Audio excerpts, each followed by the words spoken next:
کیا آپ نے کبھی اپنی خوشی قربان کی صرف کسی کی مسکراہٹ کے لیے؟ کچھ مسکراہٹیں ایسی ہوتی ہیں جو ہماری خوشی مانگتی ہیں اور ہم دے بھی دیتے ہیں، خاموشی سے، خوشی سے۔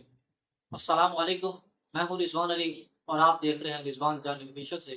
آج کے سوال میں جہاں وہ بات کرتے ہیں تو دل میں ہوتی ہے مگر اکثر زبان پر نہیں آتی۔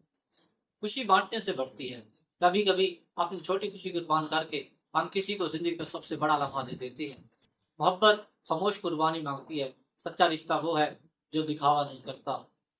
اصل انسان وہ ہے جو کسی کی خوشی دیکھ کر تو مکمل سمجھے، چاہے وہ اندر سے ادھورا ہو۔ دنیا جذبوں سے جڑی ہے اور اگر جذبہ میں غرض ہو تو وہی اصل محبت، اصل رشتہ اور اصل زندگی ہے۔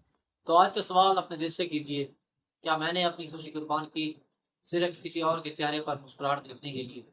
کمنٹس میں لکھیں، آپ نے کب کسی اور کے چہرے پر مسکراہٹ دیکھنے کے لیے خود کو روک لیا اور کیسا تجربہ رہا؟ ویڈیو کو لائک کریں، شیئر کریں، رضوان جان آفیشیل کو سبسکرائب ضرور کریں، کیونکہ آج کا سوال آپ کے اندر کے جذبات کو آواز دیتا ہے۔ دعا نے دی اجازت تو کل پھر ملیں گے ایک نئے سوال کے ساتھ۔ اللہ حافظ۔